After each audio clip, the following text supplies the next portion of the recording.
My own mother put sleeping pills in my tea to sleep with my husband under my own roof. Good morning, my dears. My name is Edith Peterson.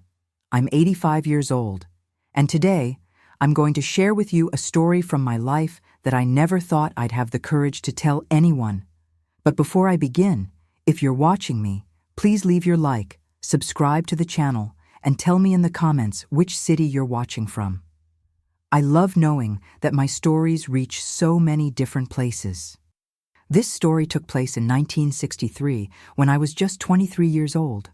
We were from a small town in rural Kansas, one of those places where everybody knows everybody, and secrets spread faster than rainwater down a hill. I was newly married to Jack, a young man who worked at the local grain mill. It wasn't a marriage of love, like you young people today have the freedom to choose. Back then, respectable girls married early, and my father, God rest his soul, arranged this marriage thinking about my future. Jack wasn't a bad man, but he wasn't affectionate either. He worked all day and came home tired. Our marriage was more a partnership of convenience than anything else. But I tried, you know. I did everything properly, as a wife was expected to do in those days. I kept the house, prepared meals, kept everything in order. I hoped that with time, love might bloom between us. That's when my father, Gerald, died suddenly. A heart attack took him while he was working in the fields. I was devastated because my father, despite being strict, was my rock. My mother, Zelda, was left a widow and alone in their house, just a few blocks from ours. Jack, in a rare moment of consideration, suggested that my mother come live with us. That way, you'll have company during the day, and she won't be alone in that big house, he said. I thought it was a wonderful idea at the time. What a fool I was. My mother had always been a beautiful woman for her age. At 45, she maintained an elegant posture and took great care with her appearance. I always thought it was natural vanity, but today I understand there was much more behind those creams and elaborate hairstyles. During the first weeks after my mother's move, everything seemed to be going well.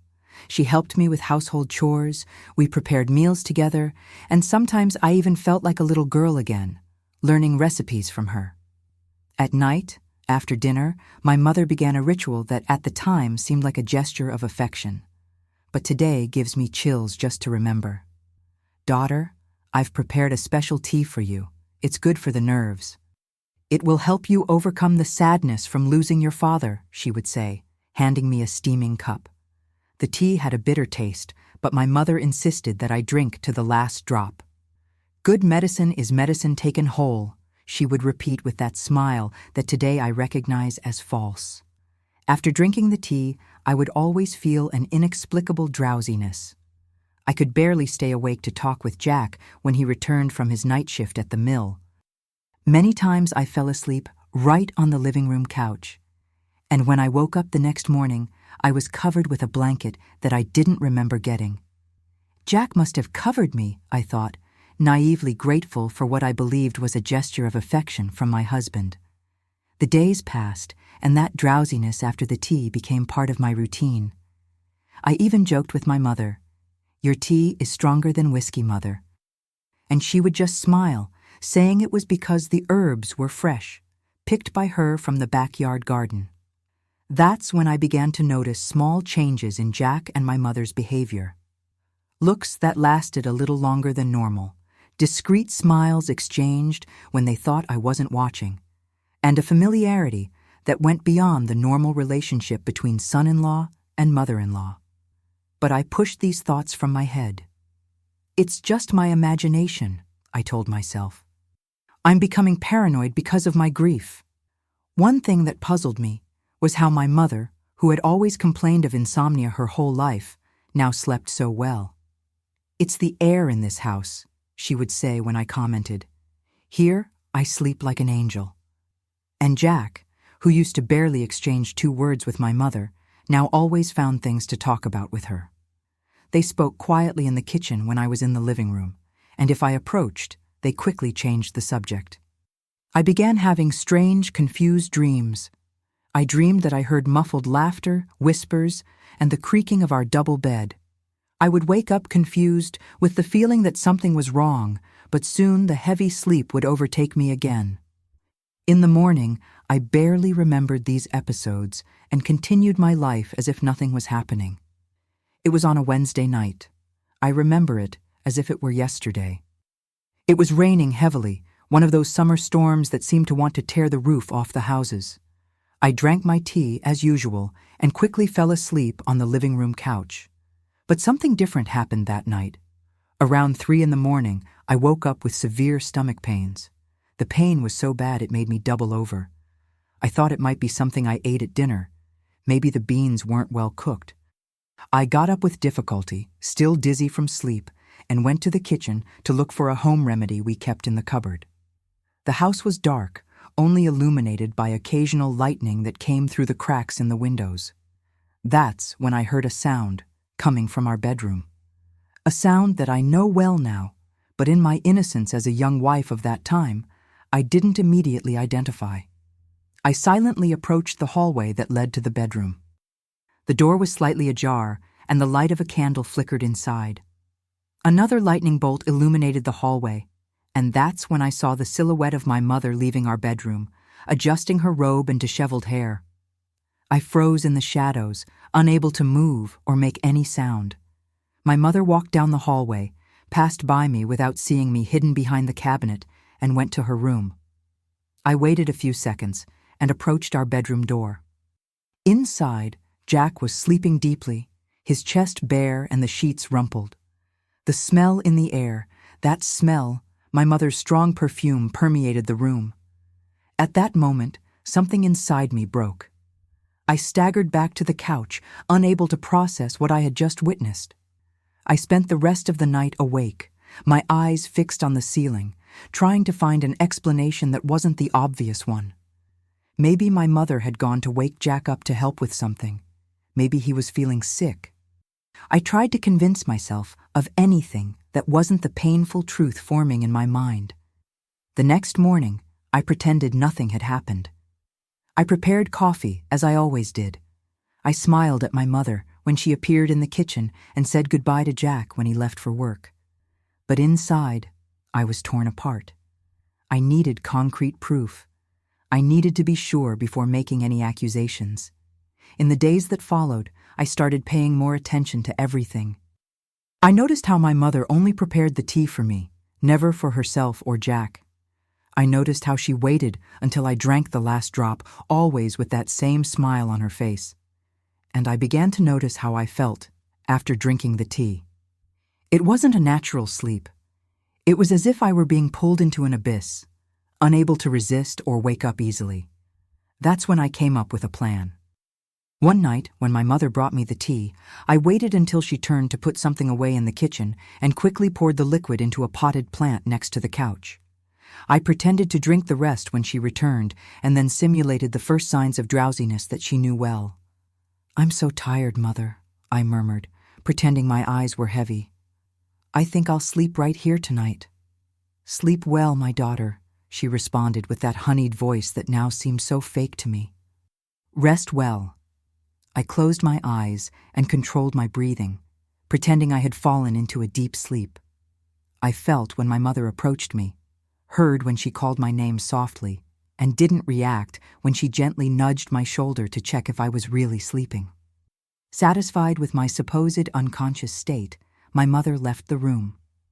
I opened my eyes slightly and saw she had gone to her room. I waited patiently, with my heart beating so hard I feared they might hear it.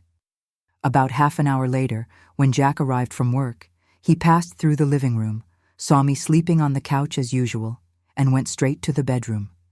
It wasn't long before my mother silently left her room and entered ours. Tears ran down my face as I lay there pretending to sleep, knowing exactly what was happening just a few yards away. The creaking of the bed, the whispers, the muffled laughter. All those things I thought were part of my confused dreams were, in fact, the cruel reality that happened every night under my own roof. I remained motionless for hours, silently crying, until the sounds ceased and my mother returned to her room. Only then did I allow myself to stand up, with trembling legs and a shattered heart. I went to the potted plant, where I had thrown the tea, and in the faint moonlight coming through the window, I could see that the leaves of the plant, which were once lush and green, were now withered and yellowed. That was the final confirmation. My own mother was drugging me so she could sleep with my husband. The double betrayal was more than I could bear. I spent the rest of the night thinking about what to do, how to confront them, how to continue with my life after such betrayal. The next morning, while my mother and Jack slept, each in their own room as if nothing had happened, I left early and went to Mr. Olson's pharmacy, an elderly gentleman who knew all about herbs and medicines. I brought a sample of the tea that I had saved in a jar. "Mr. Olson, could you tell me what's in this tea?" I asked, trying to control the tremor in my voice. The old pharmacist examined the liquid, smelled it, and even tasted a small amount. His wrinkled face contracted into a worried expression. "My child, this has anise, chamomile, but also a significant amount of valerian and passion flower in very high concentrations. It's a powerful combination of natural sedatives. Who's taking this?" "Me," I replied, feeling a lump in my throat. "My mother has been giving me this tea every night to help with insomnia." Mr. Olson shook his head, visibly concerned. "This isn't a simple tea for insomnia, my dear. This concentration could leave even a big man like Jim from the hardware store unconscious for hours. It's not safe to take this regularly. It can cause damage to the stomach and liver over time." I left the pharmacy with the confirmation I feared, but that deep down, I already knew. Now I had concrete evidence. My mother wasn't just betraying me with my husband. She was deliberately poisoning me to do it. The pain of betrayal gave way to a cold, calculated anger. They would both pay. And I already knew exactly how to make that happen. You can't imagine how difficult it was to return home that day, to look into the eyes of my own mother and my husband and pretend everything was normal. Each of their fake smiles cut me like a knife, but I knew I needed to be strong and clever. As my grandmother Gertrude used to say, "Constant dripping wears away the stone," and I was going to wear away their lie in a way they would never forget. For an entire week, I continued pretending to drink the tea every night. I discreetly threw it into the plant, or, when that wasn't possible, hid it in a handkerchief inside my sleeve. I pretended to fall into a deep sleep and watched with an aching heart as my mother and Jack continued their shamelessness. Each night was a new blow to my soul, but it also strengthened my determination. Meanwhile, during the day, I planned. That's when the idea of holding a dinner in honor of my deceased father came to me, an event that would gather not only the family, but the entire community that respected him. Gerald had been an honorable man, the town clerk for years, and known for his rectitude. The irony of using his memory to unmask my mother's betrayal didn't escape me, but I felt that he, from wherever he was, would approve of my action. "Mother, I was thinking of holding a dinner in memory of Dad next Saturday," I commented casually during breakfast. "It's been 3 months since he passed away, and I think it would be nice to gather his friends, the church folks, for a tribute." My mother hesitated for a moment. A flash of concern passed through her eyes, but was quickly replaced by that mask of kindness she wore so well. "What a wonderful idea, my daughter. Your father deserves this tribute." "I'll invite everyone," I continued, observing her every reaction. "Pastor Anderson, Mrs. Josephine from the pharmacy, Dr. Mendoza, everyone who knew and respected Dad." My mother couldn't refuse without raising suspicions. The date was set, the invitation sent, and meanwhile, I meticulously prepared for what would be the night of my revenge. On the eve of the dinner, I went to Mr. Olson's pharmacy again. He was already closing the door when I arrived. "I apologize for the late hour, Mr. Olson, but I need a special favor," I said, firmly holding my purse. "I need more information about those herbs in the tea." The old pharmacist looked at me with curiosity, but let me in. I explained that I needed to know exactly what effects that mixture caused, how long they lasted, and if there was any antidote. I didn't tell him the real reason, of course. I just said it was to better understand what was happening to me. These herbs in high concentration cause deep drowsiness about 15 to 20 minutes after ingestion, he explained. The effect can last 4 to 6 hours, depending on the person and the quantity. As for an antidote, well, time is the best remedy, but strong coffee can help the person wake up faster. I thanked him for the information, and before leaving, bought some ingredients I would need for my plan. I slept little that night, mentally reviewing every detail of what I would do the next day. Saturday dawned sunny, one of those perfect blue sky days that seem to smile at you.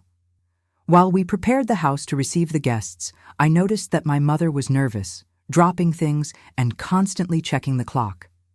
"Is everything okay, Mother?" I asked with fake concern. Yes, I just want everything to be perfect for the tribute to your father," she replied without looking me in the eyes. Jack also seemed restless. He wandered around the house, smoking more than usual, avoiding being too close to my mother when I was nearby. If I didn't know what was going on, I might not have noticed these small signs. But now, with my eyes open to the truth, every gesture, every look exchanged between them was like an open book to me. In the afternoon, while we were finalizing the preparations, I went to the kitchen under the pretext of preparing a refreshment. In reality, I was preparing my trap. Carefully, I mixed the same herbs my mother used in her tea, following exactly the recipe that Mr. Olson had explained to me. I made 2 bottles of homemade liqueur, a normal one for the guests and a special one for my mother and Jack. The guests began to arrive around 7 in the evening. Our small home was full. Pastor Anderson, the mayor and his wife, the neighbors, my father's friends from the town hall, and practically the entire respectable community of the town. They all came to pay tribute to a man who was an example of character and honesty. During dinner, I served the best foods I could prepare: roast chicken, casseroles, meatloaf, and the desserts my mother was so proud of making. The irony didn't escape me.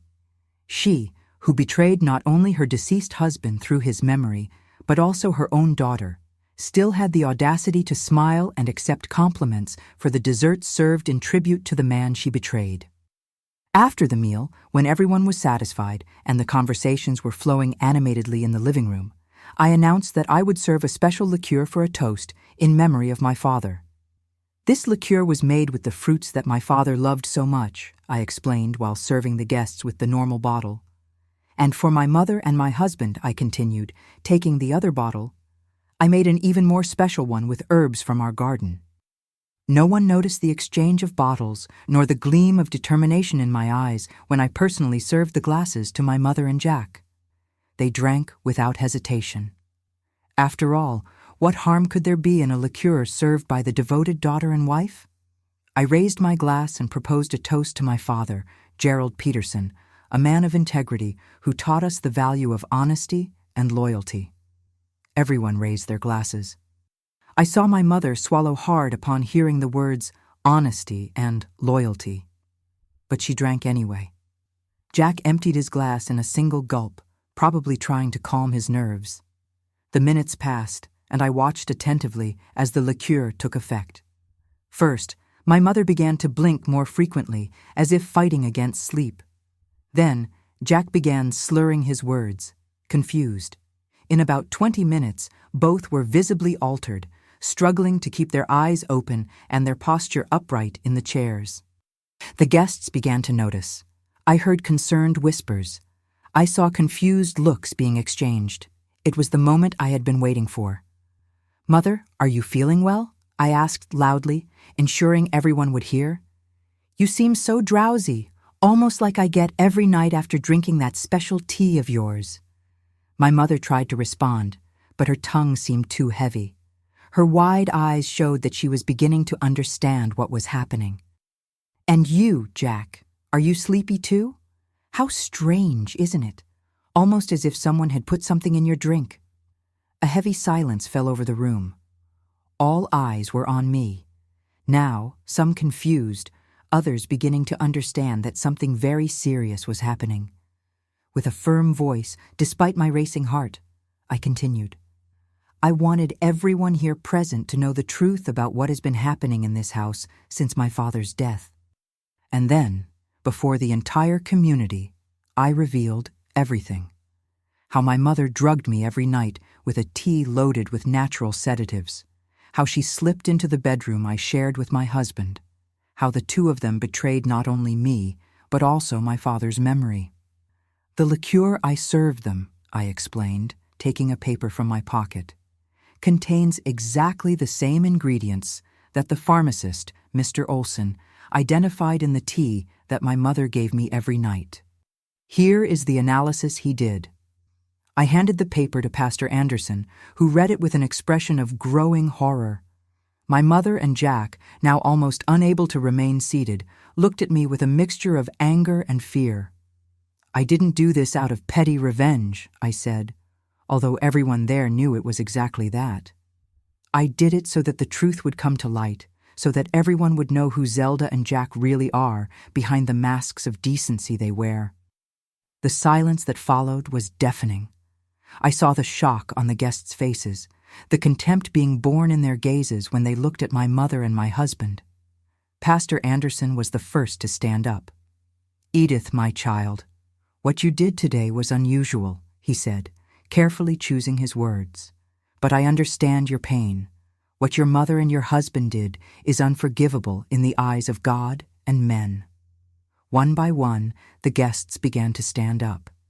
Some came to me, squeezing my hands in silent solidarity. Others simply left, unable to deal with the drama that was unfolding. I saw Mrs. Josephine, the pharmacist's wife, spit on the ground near where my mother was sitting before leaving through the door.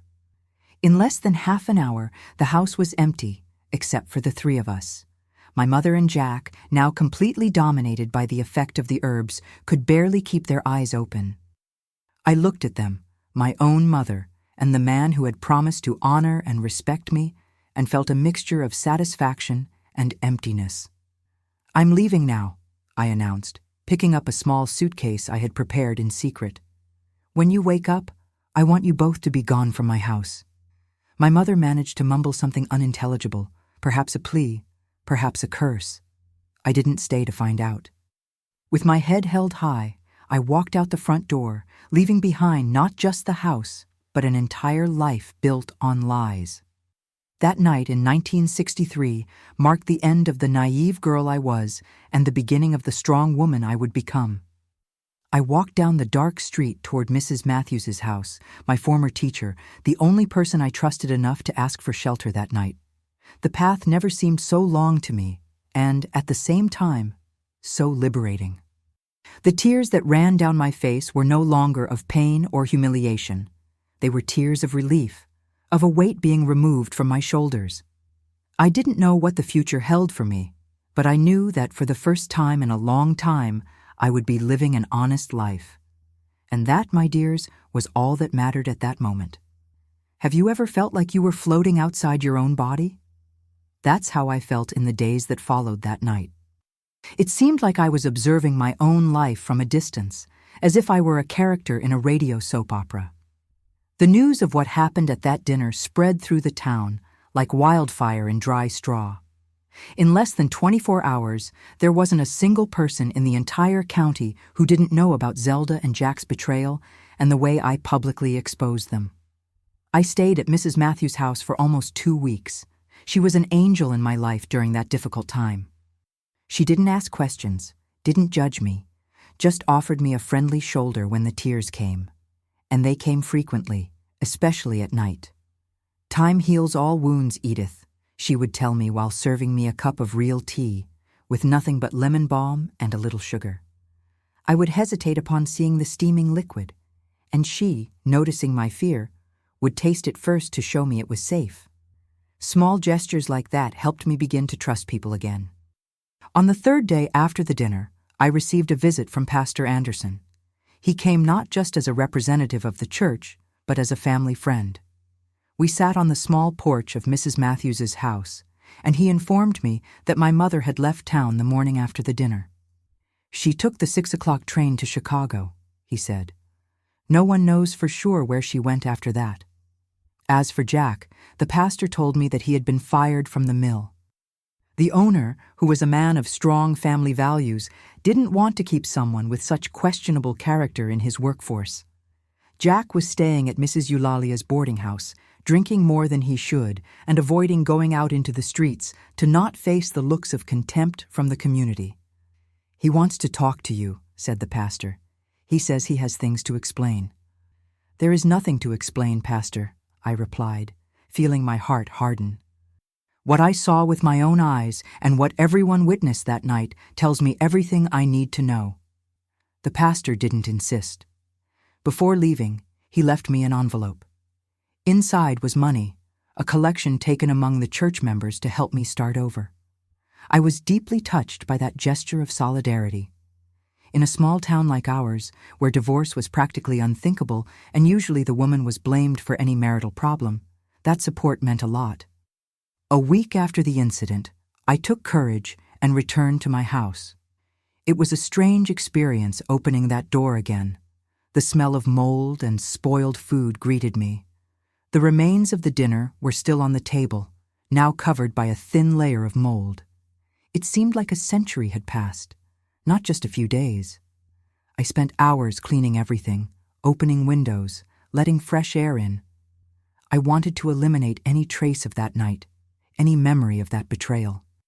While tidying the room I shared with Jack, I found under the bed a small wooden box I didn't recognize. Inside were letters, dozens of them, exchanged between my mother and my husband. Some dated from even before my father's death. The betrayal, I discovered with horror, didn't begin when my mother came to live with us. It had existed for months, perhaps years. Reading those letters was like receiving a new blow, even more painful than the first, not just because of the duration of the affair, but because of the cruel words both used to refer to me. "The fool suspects nothing," my mother wrote in one of the letters. "She's just like her father, so naive, it's almost pitiful." In another letter, Jack wrote, "After your husband departs this world, you can come live with us.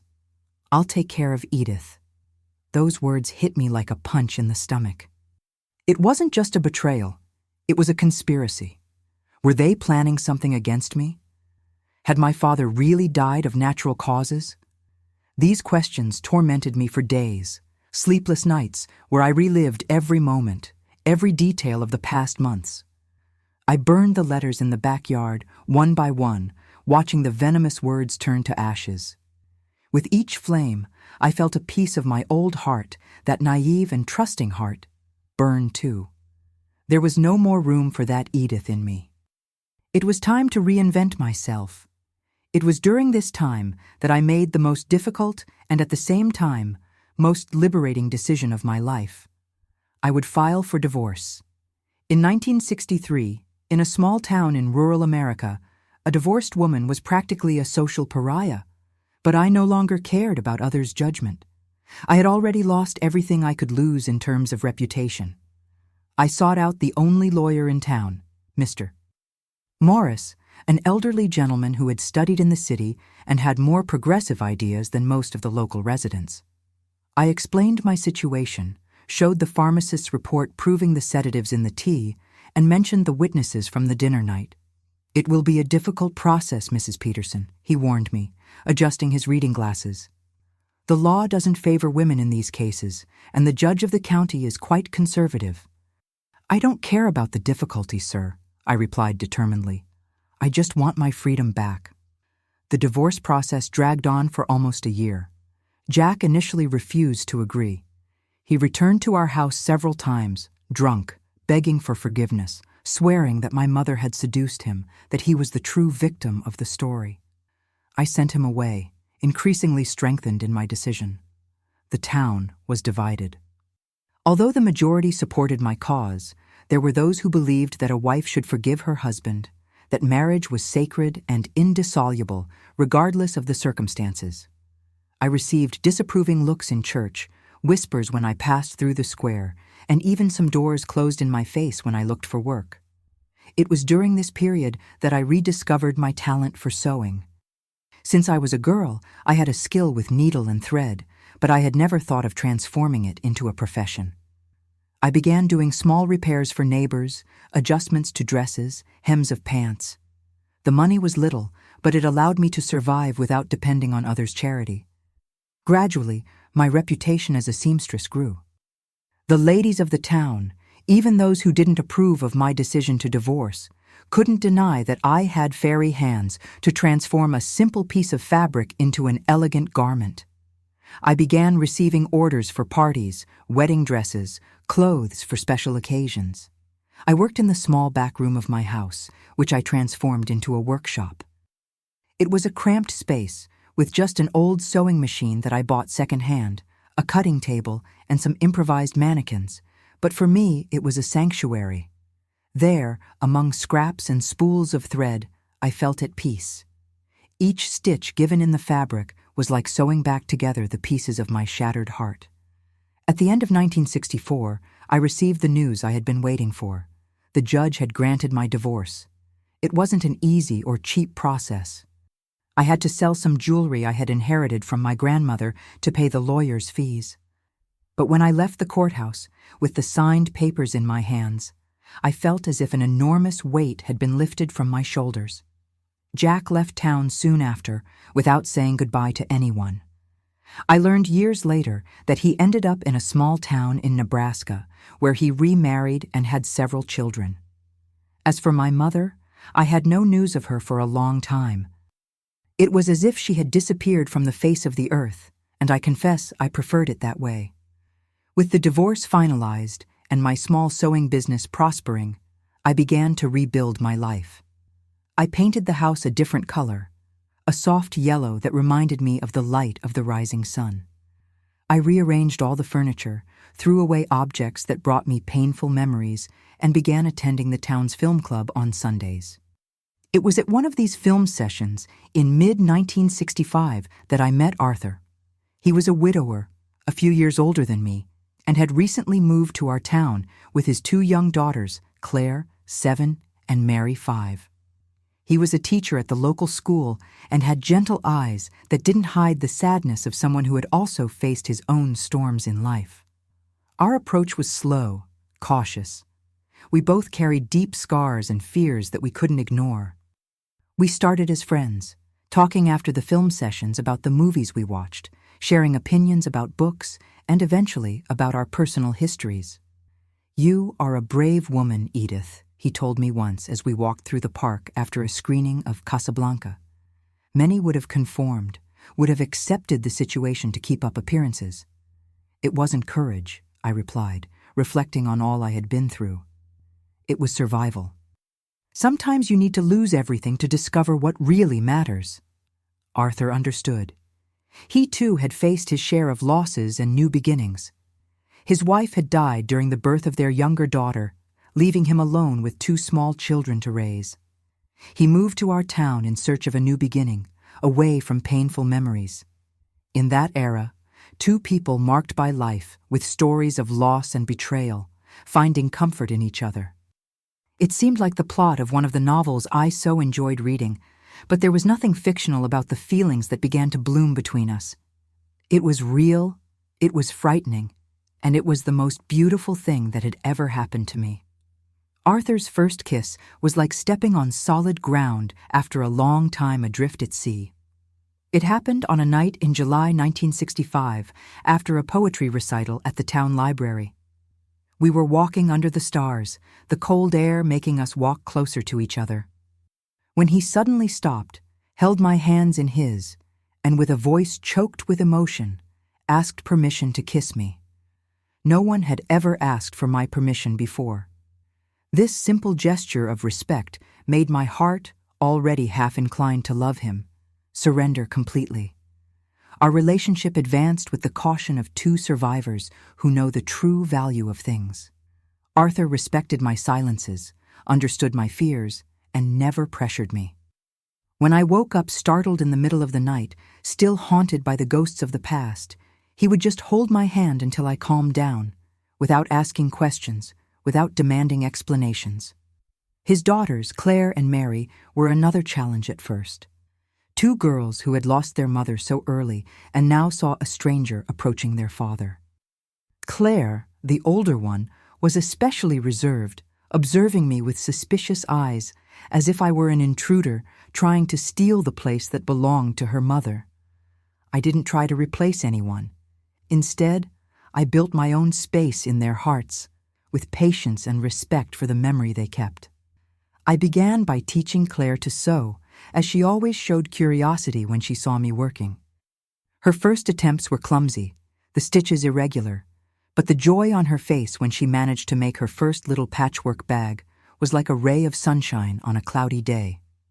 With Mary, the connection came through stories. I read to her every night, giving different voices to each character, creating magical worlds where good always prevailed over evil, where princesses saved themselves, where courage and kindness were rewarded.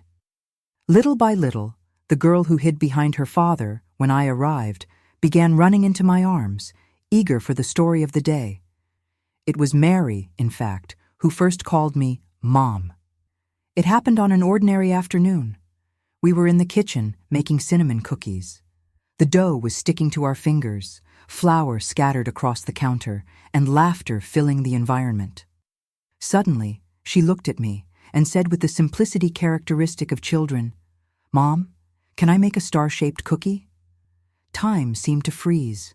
I felt my eyes fill with tears as I assimilated that small three-letter word that carried a universe of meanings. I didn't correct Mary, nor did I make a big deal out of it.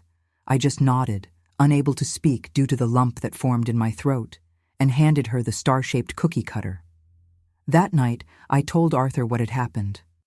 I feared he would be upset, that he would think I was trying to usurp the place of his deceased wife. Instead, he hugged me tightly and cried, the first tears I saw him shed. "My Jane died giving us Mary," he whispered between sobs. Her last request was that I find someone who would love our daughters as much as she loved them. I think I've finally fulfilled my promise. We married in the spring of 1966 in a simple ceremony in the garden of the house we bought together. It wasn't a traditional wedding.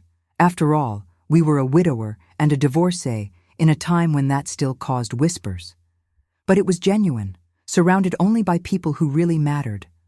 The girls, a few close friends, Mrs. Matthews, Mr. Morris, who handled my divorce, and Pastor Anderson, who agreed to give us a blessing, even without being able to make it official through the church. My dress, of course, was made by myself.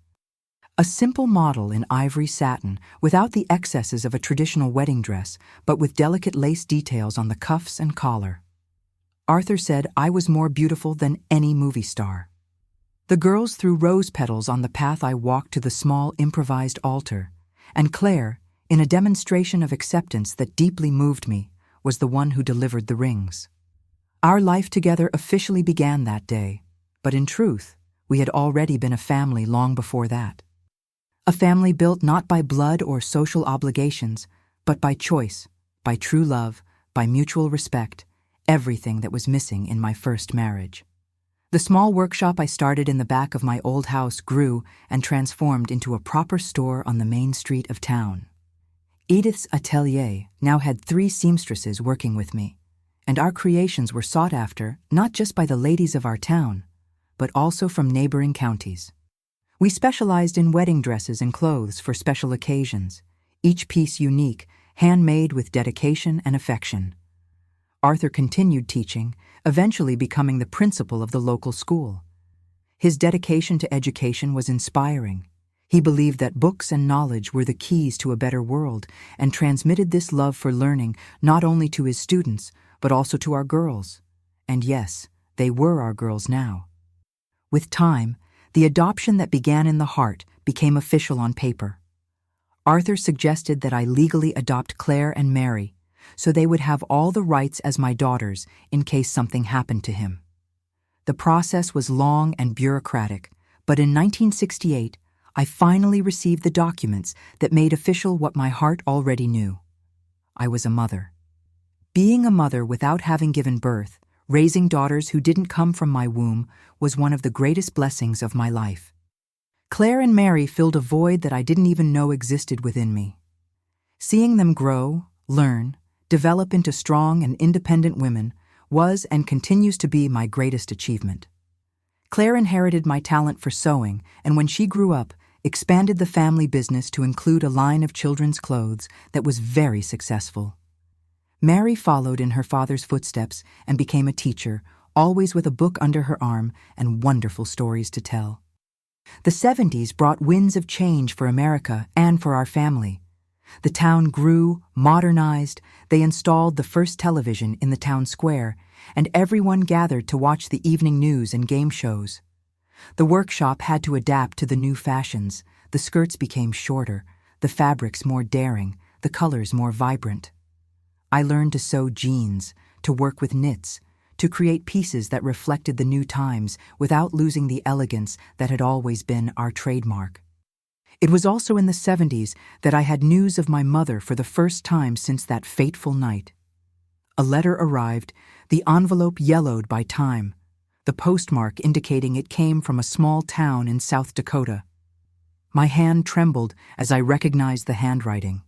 For a moment, I thought about throwing the letter away without opening it, preserving the peace I had conquered with so much effort. But something inside me, perhaps curiosity, perhaps a last vestige of filial love, made me break the seal. The letter was short, written with a trembling hand that barely resembled the firm handwriting my mother had in the past. She wrote that she was sick, a cancer that was spreading rapidly. The doctors had given her a few months to live.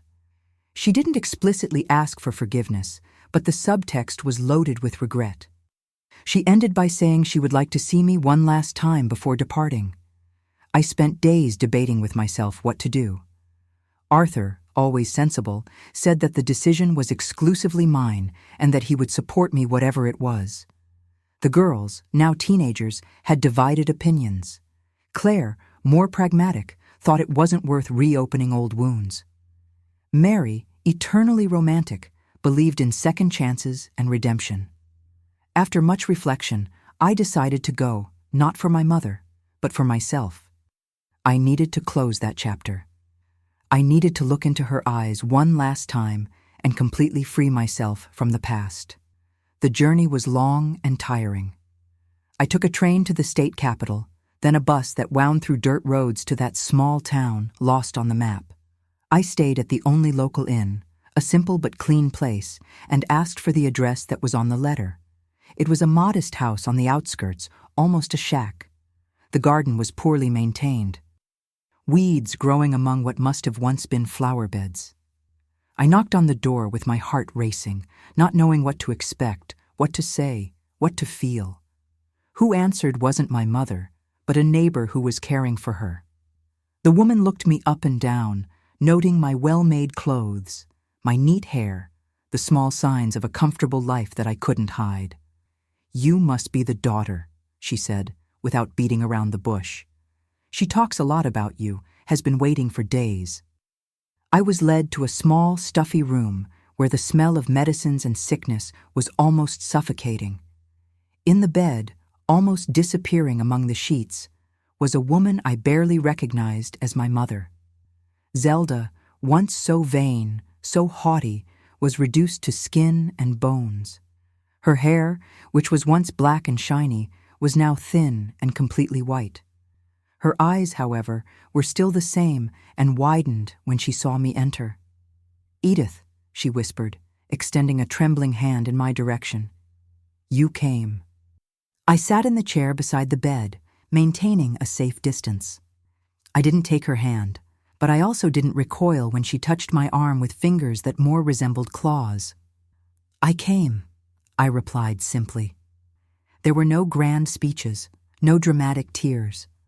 My mother didn't directly ask for forgiveness, perhaps out of pride, perhaps knowing that some things are beyond forgiveness. But she told me about her life after she left our town, the years of loneliness, the poorly paid jobs, the daily struggle for survival. There was no bitterness in her voice, just a statement of facts, like someone who finally understands that we reap what we sow. I stayed with her for 3 days, not out of obligation, but out of a strange compassion that arose upon seeing that woman who was once so important in my life, reduced to such a fragile, such a lonely being. I helped the neighbor bathe her, change the sheets, administer the pain medications that no longer had much effect. On the night before my departure, while she floated between consciousness and the delirium caused by morphine, I finally heard the words that perhaps I had waited a lifetime for. "Forgive me, daughter," she murmured, her eyes half closed. "I didn't know how to be a mother to you. I didn't know how to be human." I didn't respond immediately. Inside me, a storm of contradictory emotions was raging: anger, resentment, pity, and something resembling peace. Finally, I leaned over her and told the truth. "I forgive you, Mother, not for what you did, but for myself, to be able to move forward without the weight of hatred." She smiled weakly and closed her eyes. That night, as I watched over her restless sleep, I realized that forgiveness wasn't a gift I was giving to her, but to myself. It was the final liberation, the last knot that untied, allowing me to fully live the present without the chains of the past. I returned home the next day. 2 weeks later, I received a telegram informing me that Zelda had passed away. I didn't cry. I had already mourned her a long time ago, on that night when I discovered her betrayal, but I felt a strange serenity, as if a circle had finally closed. The years passed like pages of a book, turned by the wind. The 1970s transformed into the 80s, and then the 90s, and before I realized it, a new century was knocking at our door. My dark hair gained silver strands, wrinkles formed around my eyes and mouth, marks of a life with many smiles, despite everything. My hands, always agile with needle and thread, began to feel the weight of age, the fingers not always as steady as before. Edith's atelier prospered beyond my most ambitious dreams. In 1985, with Claire taking on more and more responsibilities in the business, we expanded to a second store in the state capital. Our creations appeared in fashion magazines, and we even dressed a prominent politician's daughter for her wedding. A lace dress that took 6 months to finish and earned us a feature in the state newspaper. Arthur retired as school principal in 1988, after 30 years dedicated to education. We organized a surprise party for him with the presence of dozens of former students, some already with gray hair and grown children. Seeing him moved by receiving the affection and recognition from so many people whose lives he touched was one of the most beautiful moments I keep in my memory. With more free time, we began to travel. Nothing too extravagant. We weren't rich, just comfortably established, but we managed to visit places we had only seen in photographs. New York City, with its Empire State Building, Niagara Falls with its impressive force, the beaches of Florida with their crystal-clear waters. In each place, I collected local fabrics, handmade laces, typical embroideries that I later incorporated into my creations. The girls grew up, studied, followed their own paths. Claire married Paul, a kind accountant from a good family, in 1978. Her dress, naturally, was my masterpiece. 3 months of meticulous work in pure silk and French lace, each bead sewn by hand with love. They had 2 children, Gabriel and Lucy, my first grandchildren, who brought a completely new joy to my life. Mary followed a less conventional path. Always idealistic, she joined a group of educators who brought literacy to rural communities. She traveled through the heartland of the country, living with few material resources, but with a wealth of experiences that she reported to us in extensive and passionate letters. In 1982, she met Michael, a doctor who shared her ideals, and together they founded a small school in an underserved community in Appalachia. They married right there in a simple ceremony by a mountain stream. I couldn't make her dress. She wore a simple white cotton dress decorated with wildflowers, but I sent a tiara embroidered with small pearls that glistened like dewdrops. Even at a distance, Mary and Michael blessed us with 3 more grandchildren, Anthony, Clara, and Cecilia. The children spent their summers with us, filling the house with laughter and mess, stories of mountains and streams, and endless questions about what life was like in my time. In 1992, Arthur suffered his first heart attack. It was on a Sunday morning. We were having coffee on the porch as we did every weekend. Suddenly, he turned pale, brought his hand to his chest, and collapsed in the chair. Time seemed to freeze as I screamed for help, as the ambulance arrived, as the doctors fought to stabilize him in the small emergency room of the county hospital. He survived, thank God, and thanks to the competence of the medical team. But that scare made us reevaluate our priorities. Arthur needed to drastically reduce his pace, follow a strict diet, take a series of medications. I decided it was time for me to also reduce my hours at the workshop. Claire was more than prepared to fully take over the business, and I wanted to enjoy every moment with my husband, knowing now, more than ever, how fragile life could be. We began to dedicate more time to the garden, which had always been Arthur's passion. We planted roses, hydrangeas, jasmine that perfumed the summer nights. We installed a bench under the old oak tree where we would sit holding hands watching the sunset, talking about everything and nothing, sometimes just enjoying the comfortable silence of those who don't need words to understand each other. On cooler afternoons, I would read to him. His eyes weren't as good as before, and we rediscovered together the classics he so loved: Hemingway, Steinbeck, Fitzgerald. Other times, he would tell me stories of his childhood in a small fishing village, memories he had never shared before, as if he were organizing his trunk of memories, leaving everything in order. It was during this time that I began to sew in a different way. No more party dresses or fashion clothes, but patchwork quilts. I used pieces of significant fabrics: a scrap from Claire's graduation dress, a piece of Arthur's favorite shirt, the hair ribbon Mary wore on her first day of school. Each square told a story. Each stitch united not just fabrics, but memories, moments, feelings. In 1997, we celebrated our Pearl anniversary, 30 years together. Our children organized a surprise party, gathering family members, friends, Arthur's former students, old clients from the workshop. It was an emotional afternoon, filled with hugs, tears of joy, and many, many stories. Arthur, always eloquent, gave a speech that drew laughs and moved everyone. When I was young, I thought I knew what love was. Then I lost my first wife and discovered what pain was. I thought I would never find love again.